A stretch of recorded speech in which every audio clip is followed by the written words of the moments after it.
اور سے ہیں جی احمد مدنی صاحب، وہ کہتے ہیں عمران خان اگر فورن فنڈنگ کیس میں نااہل ہو جاتے ہیں تو تحریک انصاف کا مستقبل کیا ہے؟ کیا کوئی متبادل قیادت موجود ہے جو عمران خان کا خلا پورا کر پائے گی؟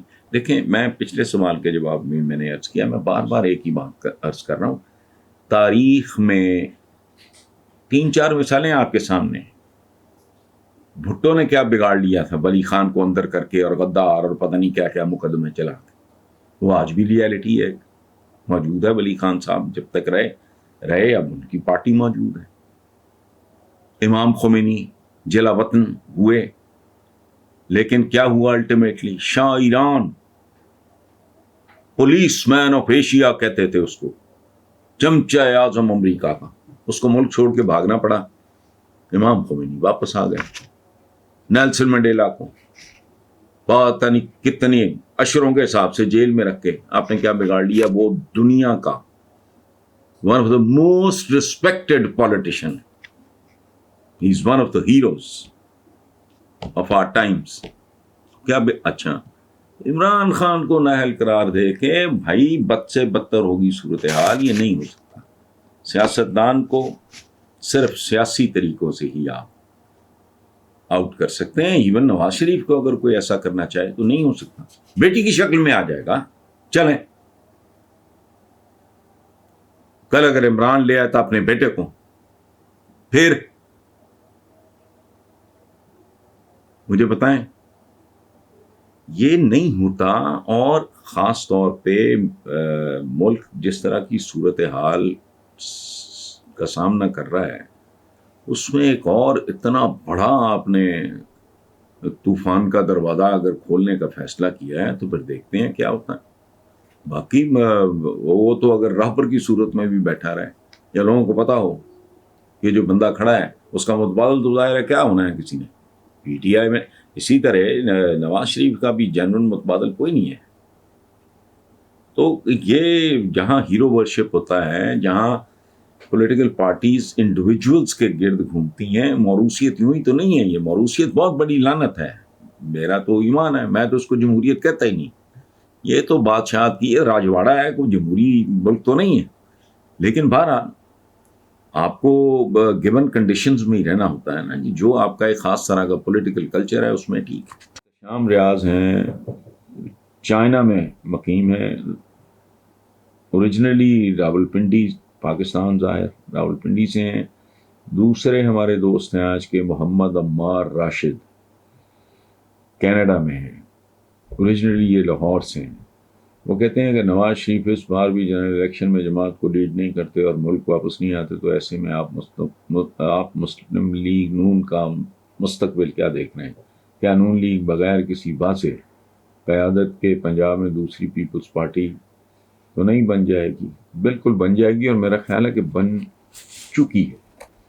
آپ نے تو کہا ہے نا کہ اگر وہ آتے نہیں اور لیڈ نہیں کرتے، وہ آئیں گے اور لیڈ کریں گے تب بھی۔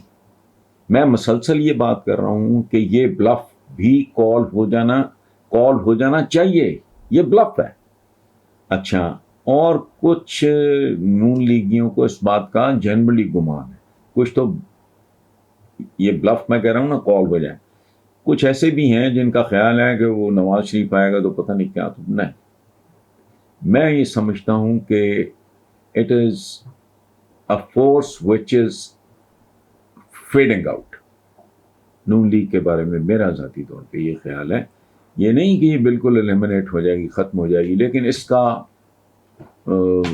اس نون لیگ کا جو تھا نا وہ زور شور، وہ کب کا ٹوٹ چکا ہے، اور وقت کے ساتھ ساتھ یہ ایویپوریٹ ہوتی چلی جائے گی۔ جیسے آپ کو نہیں وہ چیز رکھتے باہر کھلی فضا میں، وہ اڑ جاتی ہے، جیسے برف کا بلاک پگھلتا ہے، nothing more than that. Shahbaz Riaz ہیں، وہ بھی انگلینڈ سے ہیں۔ وہ کہتے ہیں جی کہ عمران خان 9 کی 9 سیٹوں پہ الیکشن لڑنے جا رہے ہیں، کیا عمران خان تنہا ان 13 جماعتوں کا مقابلہ کر سکتے ہیں؟ اور فورن فنڈنگ کے حوالے سے سخت فیصلہ آنے کے بعد کیا الیکشن کمیشن عوام کی سب سے مقبول جماعت کو ختم کر سکتا ہے، اور کیا اس سے مزید انارکی نہیں پھیلے گی؟ دیکھیں، پہلی بات تو یہ ہے کہ آپ کا یہ سوال جو ہے وہ غیر مناسب ہے کہ کیا تن تنہا ان 13 جماعتوں کا مقابلہ کر سکتے ہیں.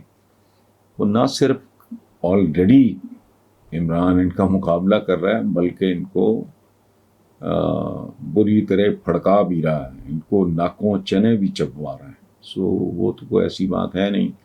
اور یہ جو موو ہے عمران کی کہ 9 کی 9 سیٹوں پہ خود لڑنا ہے, تو یہ لوگوں کو مزید طاقت دے گا, لوگوں کو مزید موٹیویٹ کرے گا, موبلائز کرے گا, انسپائر کرے گا یہ فیصلہ. اور آپ دیکھتے جائیں انشاءاللہ ہوتا کیا ہے. اور اگر انہوں نے کوئی بدتمیزی کرنے کی ہیرا پھیری جو ان کی ساخت میں, ان کے جنم میں موجود ہے, ان کی گھٹی میں ہے, تو پھر اس کے نتائج بھی دیکھنے کے قابل ہوں گے. باقی آپ کا جو ہے یہ کہنا ہے کہ الیکشن کمیشن عوام کی سب سے مقبول جماعت کو ختم کر سکتا ہے, ایسا نہیں ہو سکتا. اس کی ایک مثال میں پہلے بھی عرض کر چکا ہوں, وہ یہ ہے کہ اس کی بڑی مثالیں ہیں ہماری دنیا میں, حالیہ دنیا میں, کوئی پرانی تاریخ کی بات نہیں کر رہا. ذوالفقار علی بھٹو کو پھانسی دے کے کیا کر لیا انہوں نے؟ اس کی بیٹی 2 بار وزیر اعظم بنی. اگر وہ اسیسینیشن نہ ہو جاتی بے نظیر بھٹو مرحومہ کی, تیسری بار بھی نواز شریف کا کوئی چانس نہیں تھا, وہی بنتی. پھر داماد ان کا آصف علی زرداری, ٹھیک, اب ان کا نواسا بھٹو مرحوم کا, وہ چھوٹی سی عمر میں, از ان 30s probably پلس مائنس 30 ذرا کم یا زیادہ مجھے ایگزیکٹلی نہیں پتا, تو اندازہ لگائیں آپ. یہ مار سکے بھٹو کو موت کے گھاٹ اتارنے کے باوجود, یہ اس کی پالیٹکس کو, اس کی پولیٹیکل پارٹی کو آج بھی سندھ پہ مسلسل حکمران ہے. تو عمران کو تو پھر خطا ہی اور ہو جائے گا, اور شاید اس کا بہت بھیانک رد عمل ہو. آپ نے ایناکی کی بات کی ہے, ایناکی شاید لوگ بھول جائیں, اس کے لیے کوئی نیا لفظ ایجاد کرنا پڑے. لیکن میرا ذاتی خیال یہ ہے کہ جو کرتے دھرتے ہیں اس ملک کے, ان کو اتنی عقل, اتنا فہم, اتنا شعور ان کے پاس موجود ہے کہ اس حد تک کوئی بھی نہیں جائے گا. اور یہ کیس ہے بھی بڑا بھونڈا. عمران سارے کے سارے پیسے باہر رکھ لیتا, وہاں کئی ایون فیلڈ خرید لیتا, اس کا کرکٹ کے زمانے کا ایک اپارٹمنٹ فلیٹ تھا, وہ بیچ بوچھ کے اس نے یہ والا کیا ہے, بنی گالا والا. اس کا تو 1 انچ نہیں ہے پورے یورپ, امریکہ یا ویسٹ میں یا کسی بھی ملک میں.